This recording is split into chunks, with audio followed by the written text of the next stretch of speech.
welcome into NASCAR Race Hub. I'm Shannon Spake, Adam Alexander. It is a really special day in the world of NASCAR because just moments ago, the 2019 NASCAR Hall of Fame class was announced. Well, let's meet the 5 individuals that will go into the Hall in 2019.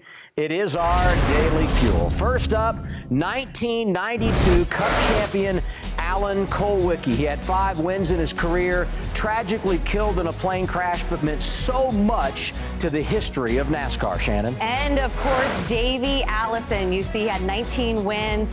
1992 Daytona 500 winner and finished second to his father Bobby in 1993. Roger Penske, car owner going into the NASCAR Hall of Fame, won the championship with Brad Keselowski in 2012, and twice his drivers went to victory lane in the Great American Race, the Daytona 500. And then there's Jack Roush. He has titles at all levels, 2 cups and 137 victories. Congratulations to Jack Roush. And leading the 2019 class, Fox's own Jeff Gordon. 93 career victories, a 4-time champion, and we are so happy to have him as a part of the Fox family. He joins us now live on set here at NASCAR Race Hub. Jeff, congratulations. Oh, this has been really special. What a day, and especially want to thank Fox because brought my kids and my wife and my mom and my dad here. So what a special occasion this is, and what an incredible class to go into. You know, all the other inductees have been pretty special and meant a lot to me, whether they were my competitor or whether they were a friend or somebody that I had a connection to. So I can't wait for, was it January? Yeah. Jeff, you know, we've spent a couple hours with you here today, and you've been really calm. And I know reading when your name was announced a couple weeks ago, you were very calm and said you weren't going to think about it. What were the emotions when you heard your name and you were with your family and it hit you? Yeah, you know, I of course I've been hearing, oh, it's for sure, it's for sure, it's for sure, but it's never for sure until they read your name. And so I didn't know what you know, how much to get caught up in the emotion of it prior to this. I didn't want to get my hopes up, and but I must admit today, I started to, because you start to realize how special this is, what a great honor this is. And you look at the other inductees and what an incredible group of individuals that have added so much to the sport of NASCAR. To be a part of that is really special. So I think, you know, again, having my family here, being here, you know, at the Fox Studios with my now extended team and family, it started to really all sink in and started to, you know, become real and emotional. So once again, congratulations. And today we are here to celebrate Jeff's nomination into the NASCAR Hall of Fame. He couldn't be more deserving. Here's Jimmy Johnson to remind us why. The purpose of any sports Hall of Fame is to separate an elite few from a cast of thousands. These are the ones we choose to remember. It's every sport's ultimate honor. So then what do we say about those who exceed the ultimate? Win 30 races, and you'll probably make the Hall. Jeff Gordon won 93. This is the greatest day of my life. Win a championship, automatic consideration. Jeff Gordon won 4. Emerge at a young age. It is Jeff Gordon victorious. Reach stardom almost overnight. Jeff Gordon wins the inaugural Brickyard 400. Superstardom shortly after.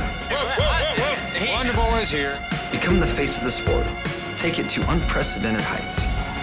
If you do any single one of those things, you're a Hall of Famer. But Jeff Gordon, he did all of those things. Jeff Gordon's going to win his 3rd Daytona 500. It is Jeff Gordon's 7th Darlington victory.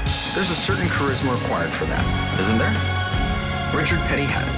So did Earnhardt. Tonight, Gordon ties Earnhardt for career wins. Jeff Gordon was the guy who made those who never noticed take notice. That's what people mean when they use the word transcendent. Jeff Gordon made our sport matter to a larger world. And for that, the term Hall of Famer just isn't big enough. It's so incredible to sit here with you and watch those highlights, because I know you had mentioned that that's what gets you the most is watching some of the old highlights. What do you think when you see that and you hear Jimmy's words? Oh, yeah. And I mean, I have my mom and dad here that got me into racing. And, you know, to me, I look back at my career, and if I had to pinpoint one thing, it was timing. For me, you know, when I got into quarter midget racing, when I maybe raced on ESPN Thursday Night Thunder that sort of elevated up my name into the racing world. When I first came to North Carolina and met Hugh Connerty or Ray Evernham or Bill Davis, and then of course Rick Hendrick. I mean, the timing of all those things and how they happened and what that did to get myself in the position to win so many races. And I excelled at the highest level. I won races prior to getting into NASCAR, but I won the most and the most consistent, and I had the best team of people around me at the highest level. And that you gotta, it's a lot more than just talent. That's gotta be, a lot of luck and a lot of great timing. How has your NASCAR career and all the success that you had over the years shaped who you are as a person today? Oh, yeah. Everything I know in my whole life is I've learned through racing, whether it be business, whether it be how to be, a better friend, a husband, a father. Racing, the discipline that it takes to be good at racing, and how you have to work with one another. The adversity you have to overcome, the obstacles, the good days, the bad days, all those things, they all relate to life in general. And I'm the person that I am today because racing really either taught me something that led me to take that experience off track, or it somehow kind of molded me into the person that I am. When you're on the track every single week racing with the competitors, we're always just looking ahead to the next race. Now that you've been out of that car and you've been able to kind of look down on it, do you recognize the impact that you've had on this sport? Do you see it through the eyes of the other competitors? I lived through it, so I know that the time that I came into the sport was thriving, and all of a sudden, a new, young, different face came along from California via Indiana and open wheel racing. Like I said, the time was right because maybe I wasn't fully accepted when I came in, but it didn't take long for fans and competitors to start embracing that and be open to it. Of course, we started going to Indianapolis and Texas and Southern California and the Northeast, Midwest, and so I feel like a lot of amazing things lined up at the right time. And because of that, I was one of many at that time that I feel like contributed to the growth of NASCAR. What's your greatest memory in a race car, Jeff?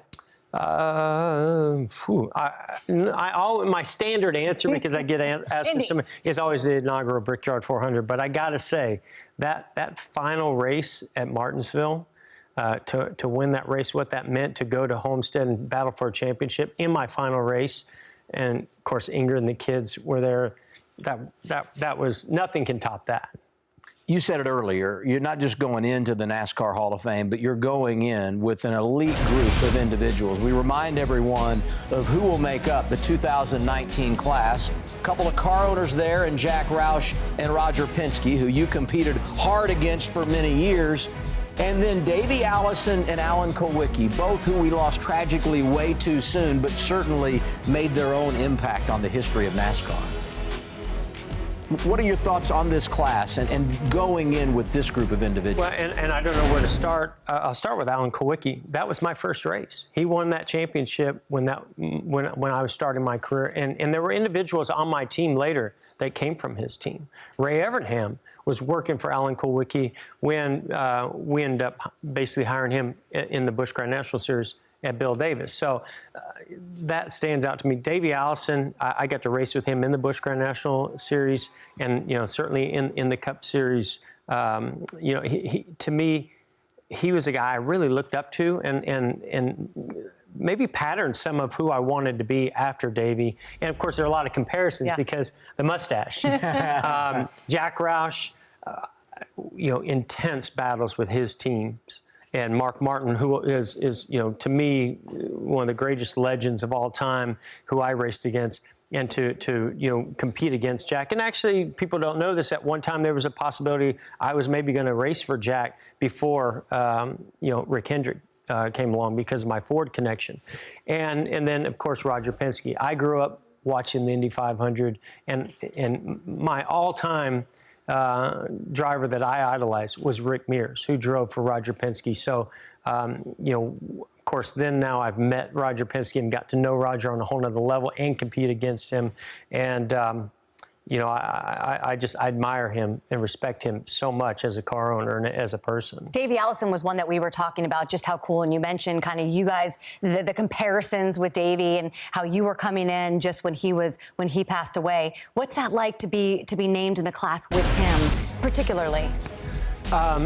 It's special, and in many ways I think Davey would have taken this sport to a whole nother level, and we lost him so early, and he had so much left to accomplish, but yet he accomplished a lot in the short period of time that he was, you know, in NASCAR. You know, I know Bobby and Donnie and that family, and there was something special about the connection that I had with Davey. I mean, we were friends, we were competitors, but there was something about our friendship that clicked. Like I instantly had a tremendous amount of respect for who he was and how he handled himself, the things that he did. And you talk about popular. I mean, that guy was a rock star, you know, when I came into the sport. You look at Jack Roush, and not only did he put up amazing stats as a car owner, winning races and championships, but he was so good on the engineering side and the safety side to help move NASCAR forward. Jack has contributed to the sport in so many ways, and I'm kind of surprised maybe it took this long, really, for him to be inducted, but so deserving, and it goes so much. I think all of the inductees, they go so much broader than just what you maybe see on Sunday in front of a camera and what maybe the stats show of what their cars have done as a car owner with Jack Roush. This guy is fully invested and has been for a long, long time into motorsports and NASCAR in particular. I think we missed the biggest question, right? What's the party going to be like tonight? I'm sure. I'm wondering. We've been around this guy. Yeah, It'll be good.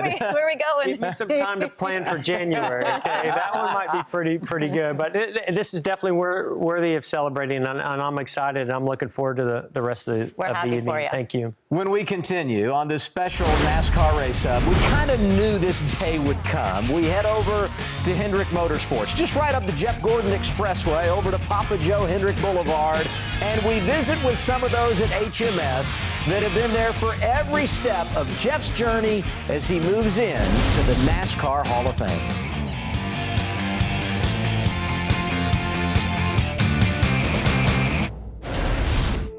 Feats that seem at once fantastic, and yet not entirely unexpected. That's how a legend operates. And that's how Jeff Gordon raced. You didn't wonder if he'd do something great. You just waited to see what it would be. Welcome back once again to this special edition of NASCAR Race Hub as we honor Jeff Gordon going in to the NASCAR Hall of Fame. And as promised, we're now on the Hendrick Motorsports campus, and joining us, the owner of Hendrick Motorsports, Mr. Rick Hendrick, Ray Evernham, who was Jeff's crew chief in the early days, and Alan Gustafson, who was atop the pit box when Jeff wrapped up his career full-time in 2015. Thanks for being with us, and maybe more importantly, thanks for letting us be here. This is a real special occasion. Well, it's an honor to have you here. This is a special occasion. It is. It's like a Jeff Gordon timeline here. It is. And it all started with you, Mr. H. And I know we were chatting just a few minutes ago about how you guys have never had a crossword, just how your relationship has been so positive. But I want you to take me back to 1992, Atlanta Motor Speedway, the first time you meet a young Jeff Gordon. What do you remember most about that? I know definitely that was the best race I've ever been to.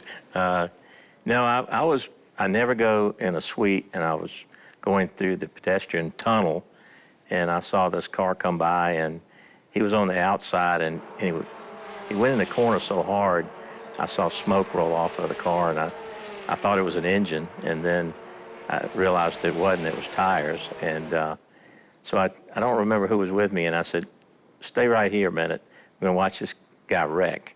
And they said, that's that Gordon kid.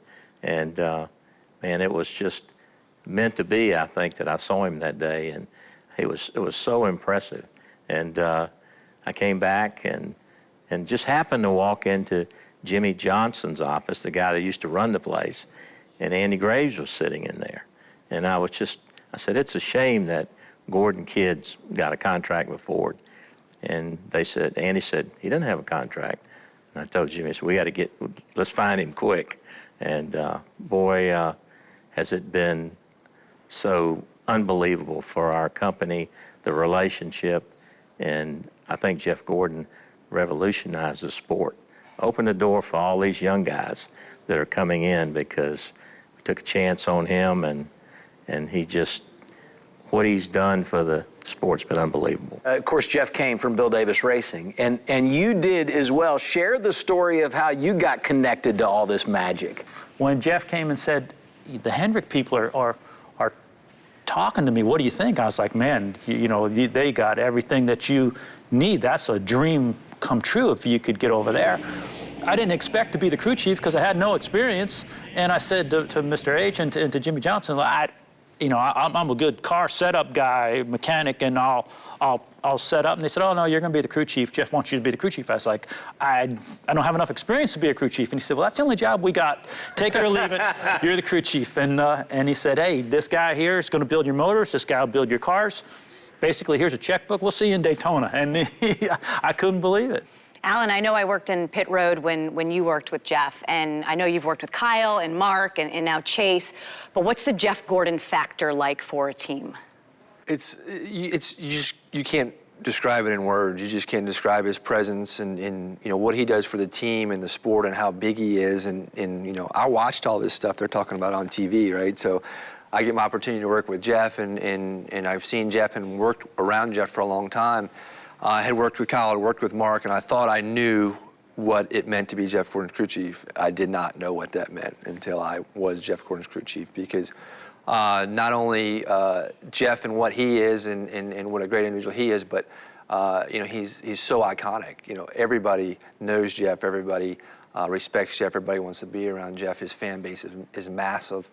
To kind of sum it up, it was really a surreal moment at Homestead. We're in his last race, competing for the championship in Homestead, and I have Lewis Hamilton sitting on this side of me, and I've got Mario Andretti sitting behind me. And that just tells you how big Jeff Gordon is and the respect he has across not only motorsports, but just the nation in general. I know, Ray, I read that you said that you knew every time he got in that race car that there was no one on the planet that could drive the car as fast as he could. I want both of you guys to answer this question about winning with Jeff Gordon. What was that first win for you with Jeff like at Charlotte? And then for you, if you'll pick up and tell me what it was like to win with him for the first time. Well, at Charlotte, Jeff was ready to win, and I felt like there were times that we didn't give him a good enough car, or I didn't make the right decision to win. So winning that first big race, Charlotte's always been important to us here at Hendrick, because we want to make sure that we perform well in the boss's backyard here. And that was a big night for us, because it was being able to be with Jeff when he got his first Busch win, and then when he got his first Cup win. I think it was an emotional night for everybody, even more so for Mr. H when I said I was going to take 2 tires. But it just being part of that and see him come from being the young guy that I knew driving midget cars to finally reach the top of that. And I think that night, Rusty Wallace finished second to us. Okay, we've beat one of the best, and now we can start to build. Yeah, our first win was it was a rough day, to be honest with you.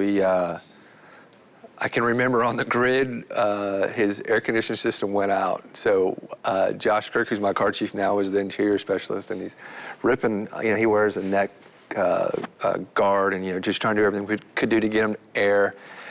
We got caught up in a crash kind of early in the race and had some damage to the car, and fortunately we were able to fix it and get it quite a bit better. And the one thing I did realize about Jeff that day that kind of shined through the whole time we worked together was there's nobody as good as Jeff when there's blood in the water, and we finally got him in a position. We improved the car and we got him towards the front, and when you get him towards the front or he can smell that victory, that's it, and that's where he we were able to beat Kyle and win that race. It's great to have all of you with us today, and I know Mr. H and Ray, we're going to visit with you a little bit more later on. Alan, thanks for sharing your stories. Yeah. It's a neat time as we look back on an unbelievable career for Jeff Gordon. I know you all knew Jeff very well. So did those who competed on track with Driver 24. We hear those stories next. Stay with us on this special edition of NASCAR Race Hub. NASCAR's greatest period of growth coincided perfectly with the rise of Jeff Gordon. Larger venues, higher TV ratings, booming souvenir sales. All that happened when Jeff Gordon happened. How to talk, how to act, how to look, how to dress, how to be marketed. Gordon led. Everyone else followed. Welcome back to NASCAR Race Hub. Today, the show taking place at Hendrick Motorsports as we honor Jeff Gordon, who has found out in 2019 he will go into the NASCAR Hall of Fame. And he's had such an impact during his time as both a racer and now a broadcaster. So many people wanted to be part of this program to give their thoughts and their love to Jeff on this huge accomplishment. So here they are. It's been a privilege and an honor to do play-by-play of what will become a Hall of Fame driver, a driver that has exhibited class and grace, and there is no doubt Jeff Gordon will be missed, and we are all better fans, announcers, and participants in this sport for what he has done on the track and off. Just tenacious. Jeff Gordon changed the sport of NASCAR completely. Before Jeff Gordon, the race teams did not want a young driver.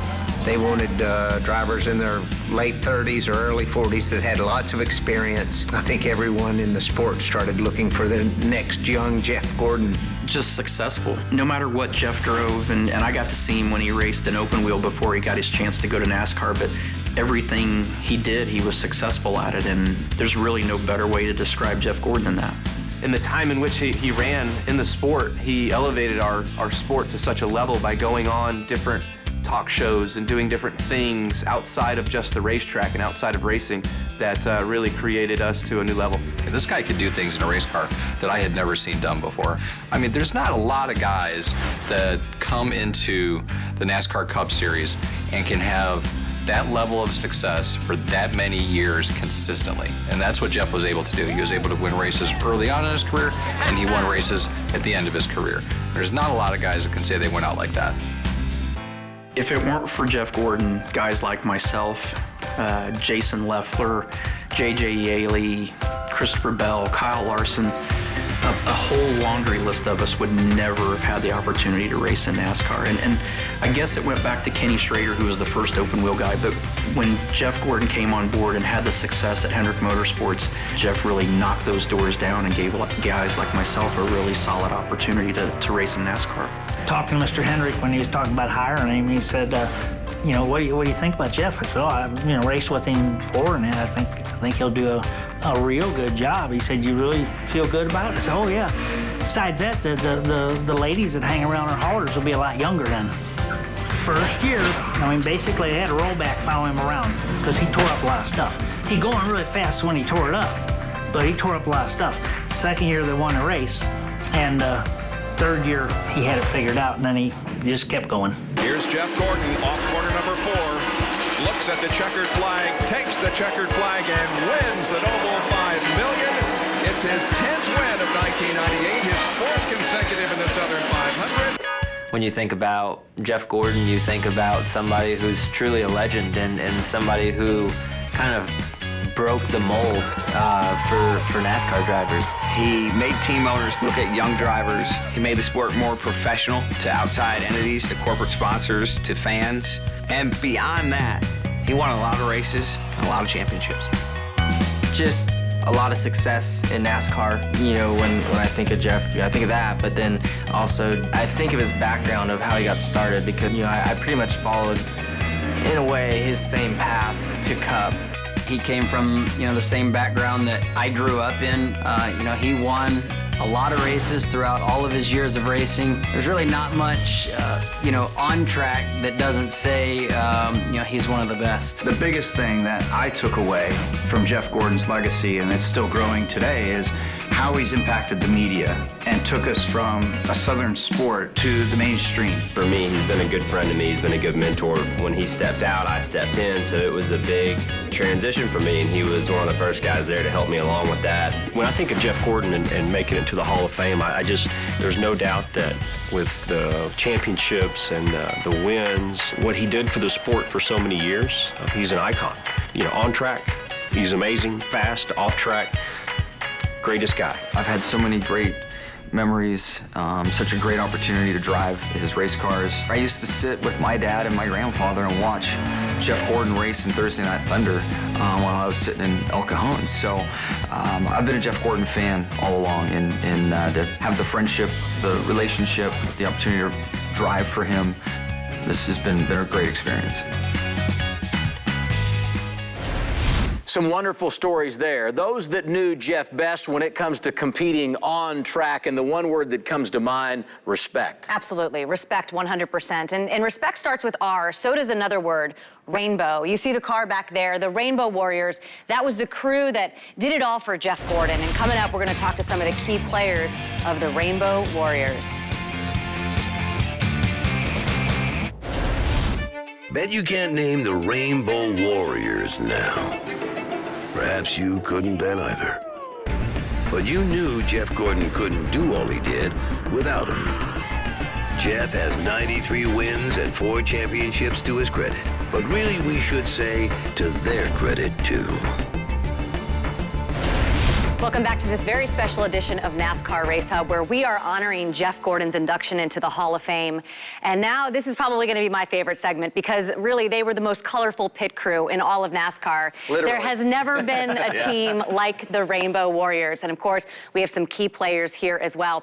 I'm going to start with you, Andy Papathanassiou. Wow. Did I get nice. it right? Yes. That's the last time we'll say that. 100%. We'll call you Papa from here on out. Pit crew coach.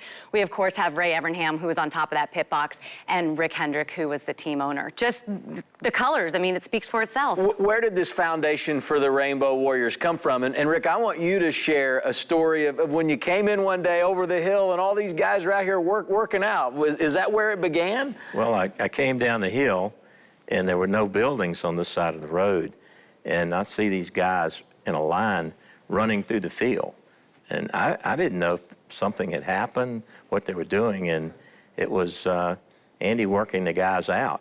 And I'd never seen that before with pit crew. And it was amazing to watch the development of the Rainbow Warriors. So when you guys got together, I know you were at Stanford and you brought over this theory of being an athlete and really revolutionized the pit crew. What was that like? Like, whose idea was that to start that? Well, I think it was both of our ideas. When Mr. Hendrick gave me the opportunity to become a crew chief, I realized that I watched a lot of film and I watched a lot of races, and I thought, how can these guys be so focused on a car and work on the car as much as we were working? And we worked a lot, you know, like that is a lot. An understatement. Yeah, a lot. and how could they be ready to pit? And I thought, let's leave the mechanics and the fabricators working on the car and bring in other people, athletes, to pit the car, and we could gain a lot of time. We could gain a lot of spots. I'm not athletic. I didn't play in the league either, as we were talking, but I knew this guy who was really good, who I had met while I was at KULWICKI's, and he had some really great ideas about a pit crew. So I went to Andy and said, look, I need you to build me a pit crew. And in an effort just to keep my job so I could pay my rent, the athletic mentality was born. And I know the visual is that, well, we got big, strong guys and they worked out and pit stops got better and you know, we became the Rainbow Warriors. But it's really the mentality that athletes bring to problem solving, okay? It's the fact that it's practice and repetition, coaching and mentoring, overcoming adversity, eliminating distractions. Those are things that you learn that are very common in an athletic world, and we just brought that sort of common sense athletic mentality and applied it to pit stops. How hard was Jeff Gordon on you guys? I'd love to sit here and tell you that he was a problem child, but you know, I can tell you that when I look back, you know, there were times that Jeff spouted off on the radio and we'd have our little discussions about it and stop, but for as good as that guy is and what he did on the racetrack, he was a pleasure to work with most days. If he was complaining, and he'd always complain, he'd be leading by 2 or 3 seconds, running 2 or 3/10 of a second per lap faster than the field, picking the car apart. But I think he realized early that if he stayed off of us, we could do a better job. In 1995, he should have won the Daytona 500, and we dropped the car off the jack in the pits. And we were waiting to get blasted and should have gotten blasted because it was purely a mistake. And he came on the radio and said, guys, look, we're going to be doing this for a long time. We're going to race next week. We'll get it back. Don't worry about it. And I think right then and there, the team, the Rainbow Warriors got so much behind him that we just went on in that 95, our championship season. And I'll never forget his poise and calming the guys down on the radio. I really think what was just a vaulting point for us winning that 95 championship. You know, I think Jeff had just tremendous respect for Ray. He counted on Ray to have everything right, the cars right, assemble the right people. And it was like big brother, little brother kind of a relationship. But they leaned on each other. But Jeff, he just did his job when he got in the car, and he counted on Ray to get everything prepared and get the best people that he could find in the right positions. And like Andy said, the three of them, I think, really revolutionized the sport, because Ray didn't just want to hire somebody he knew. He had a chart with the description of the job, and then he would pick the person that would fit that description. And he had a very detailed way of going about it. Now, I remember when I first got started, there were guys changing tires, smoking cigarettes. I mean, and we had big guys that worked in the shop, and they'd be down on one knee with a gun, and practice was nothing that happened. So to see this new way of thinking, the new way to prepare, the new way to train, again, it just, I was amazed. I enjoyed watching it because you could see the effort that was put into selecting the right people. I don't care what you're in, you were in the people business, and you got to get the right group to have the talent, but they can work together. And Ray was a great leader, and Jeff knew what he had to do in the car. It's been so wonderful to take this trip down memory lane with you guys as we discuss Jeff Gordon's past. Thanks to each of you for being with us. And once again, Mr. H, thanks for letting us come out to your place to do this. Honor to have you here. All right. So now Jeff's a TV guy and working in the booth with Mike Joy, Darrell Waltrip, and Larry McReynolds. What do they think about the now Hall of Famer Jeff Gordon? They join us next.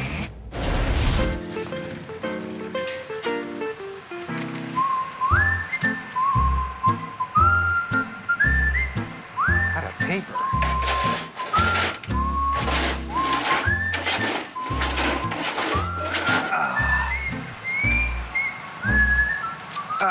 Gordon! Darn it, Gordon, did you use all the hairspray again? Oh, sorry, that was me. Can't live without it. All right, I'm gonna take a little time and analyze one of the Charlotte races here. Let's see. What in the heck is this? Jamie, what am I watching here? I know I've got the right tape. What happened? Is that Jeff? I think he taped over your stuff again. That guy, jeez. How was dinner? It was good. Yeah, how about you guys? Oh, we had a good time. What the? These aren't mine? Jeff Gordon autographed underwear? This is somebody's idea of a joke. Hey, man, you found my lucky underwear. You guys are the best. Whitey tighties. The Fox family's here, Larry and Darrell and Mike. Great to have you guys with us on the show. Thank you much. You guys all have a really unique perspective with Jeff Gordon. Competed against him and covered him early in his career, or throughout his career, I should say. What was the biggest story, the one that stands out the most about competing with him before he became your colleague? Yeah, I mean, especially with the days of the 28 car with Ernie Irvan, you know, we had fast race cars. It seemed like everywhere we went every week, but at the end of the day, we knew that 24 car and Jeff Gordon was going to be the guy you were going to have to beat. Same with you, DW? Yeah, I think so. Jeff and I, we didn't hit it off so well in the get-go, you know, because the first time that I really remember Jeff Gordon, we were at Dover, and I'm leading the race, and he had been in a wreck. Imagine that. It was '93. I think he wrecked about 15 times. So I'm going by him down the back straightaway at Dover, and I'm doing fine. I'm leading. I'm good to go. I get to the corner, and Jeff's car, because I didn't have any front end on it, and I may have cut him a little close, he just runs into me, spins me out, and puts me in the wall. That's how I met Jeff Gordon. That's when I knew. That's when Rick called me and said, DW, what do you think about my new hotshot driver? I said, he'll never make it. Jeff probably got the word that's what he said. Yeah. Well, you really hit the nail on the head on that one. I got an eye for talent. I really do. Mike, as a broadcaster, if you go back to the early days of Jeff's career, what were your first impressions? Well, the first impression was, who is this kid and how did he get here so fast? Yeah. Because Jeff broke the playbook for driver development. He's coming from midgets and sprint cars and one season of tearing up Bill Davis's stuff in the Busch Series, and boom, he's Rick Hendrick's new driver. And he's good. Yeah. Little undisciplined at start, but he's got talent and he's got car control and he's got situational awareness. And then suddenly he's a superstar. What have you seen out of him in his time at Fox Sports? Well, one, he's been an unbelievable teammate. And I never really knew Jeff. I'd talked to Jeff, I'd spoke to Jeff, but I never really had a long conversation with Jeff. And not that I ever wondered how or why he won 93 races and 4 championships, but now that I've been his teammate going on 3 years, totally makes sense. He is all in. I didn't know what to expect when he was going to come join our Fox team. I didn't know if he was just going to blow through and just do what he had to do to get by. This guy is all in. And for me personally, what I love about him is he challenges me, and I love to be challenged. He will ask me, so what are they doing with race cars here, here, here? And I might say, well, I'm not real sure. He'll go, well, we need to find out. And I get a feeling that's the way he was as a race car driver, which is, I think, a big part of why he was so successful. Jeff is so well prepared. John Edwards, he and John Edwards, they got notes. And when we go into the booth, and Mike knows this, he's as prepared as Larry is. He's got his notes on everybody, and he's committed. And that was what I was wondering when they said he was going to. I said, is he doing this because he thinks it'll be fun, or is he going to be committed like we are? And he's passionate about what he does, and I think that's the thing that's impressed me the most: his preparation, his passion, and he really wants to do it right. Well, we are lucky to have him for sure. Lucky to have you guys here on the show as well, chatting about Jeff Gordon. Such a special day. We have more of this special NASCAR Race Hub coming up. We're going to chat with the newest member of the NASCAR Hall of Fame, Jeff Gordon. After 2 decades of getting to know Jeff the racer, we then met Jeff the father. The wins were fewer, but the happiness was somehow greater. And that's when, deep down, we probably knew he'd soon move on. We miss him on the track, but we're happy he's happy. All right, so as a mom, I get goosebumps when I see that and get tears in my eyes because I know the joy that I feel of sharing my special moments with my children.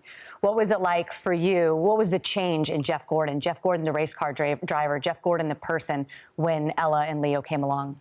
Yeah, I mean, obviously your priorities changed tremendously. I mean, I'll never forget when Ella was born, and you just all of a sudden you realize, oh my God, my responsibilities to this, little bundle it's overwhelming. You have no idea what that's going to be like, and of course, then you have to go out and compete, in a dangerous sport. So, trying to balance that out of what it means to be a father and how you need to be there and be present and want to see them every step of the way, but yet you're away on the weekends all the time. So luckily they were able to travel with me throughout my career, and luckily they were able to experience. That's all I ever wanted was as a father was.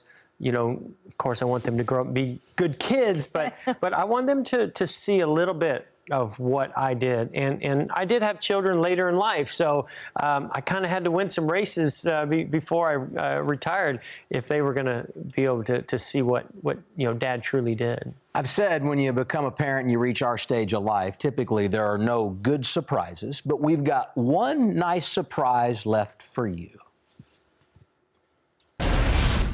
Jeff, congratulations. I'm so proud of you. Couldn't be happier for everything that you've accomplished. We love you. Jeff, I'm at a loss for words, and that's a rarity for me, but I'm so proud, emotionally proud to be in a Hall of Fame with the names that you're going to be with. Is just so far beyond any expectation we ever had. Starting at 5, we wanted to just make the race, and now you're at the top. So congratulations. We love you a lot. Hi, baby. Congratulations on your induction into the NASCAR Hall of Fame. It has been so much fun to be part of this amazing journey, and I'm so proud of all you have accomplished in your amazing career. I love you so much. Congratulations, Papa, on going into the Hall of Fame. We are so proud of you, and we love you so much.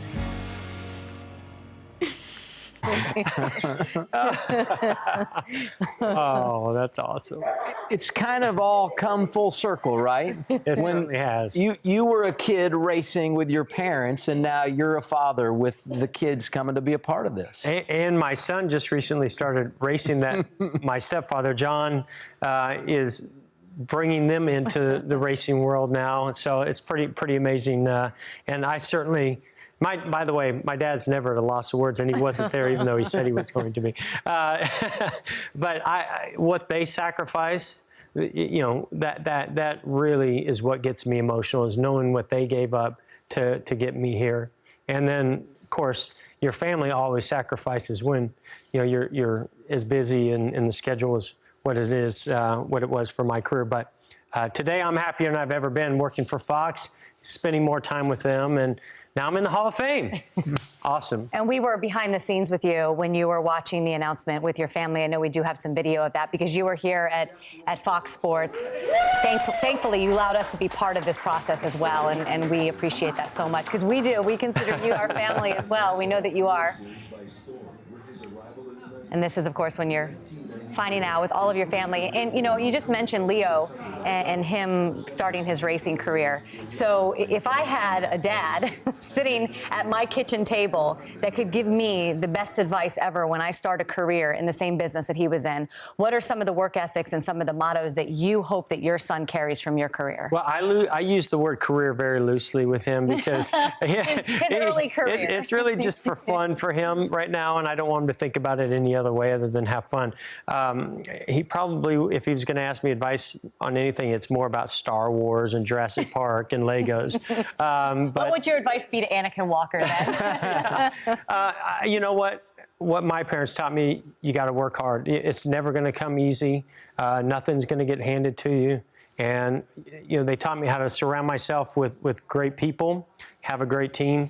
And that's, again, I go back to, I've been so fortunate to work with the people that I've been able to work with that have sacrificed and worked so hard to give me the best opportunity out there. And I was always just proud to be able to give back to them at the end of the day by driving their race cars. So many wonderful moments in your career. We've touched on the victories. We've talked about those so many times, but it all adds up to this moment when you know that you're going into the NASCAR Hall of Fame. At the center of your success is your family. So let's welcome them all out now, and they can be a part of this very special day. Ella and Leo, Ingrid, John and Carol.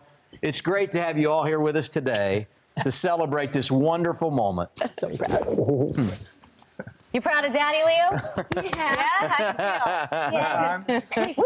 Yeah. Get your tux ready for that induction ceremony, and okay? this is what it's all about. He wants to take your chair, I think. Okay. Yeah, get up there. You're going to take us off the air, Leo? I think he'd rather do that than drive race cars. How old are you, Leo? 7. Okay, I can work till retirement, and then you can take over. Jeff, this has been wonderful. Thank you. Congratulations. Thank you for making this special. special. Thank you for letting us be part of it. Thank you all for letting us be part of it. Thank you for being here. Congratulations, all of you guys, and congratulations congratulations to all of the members of the 2019 NASCAR Hall of Fame. Good night.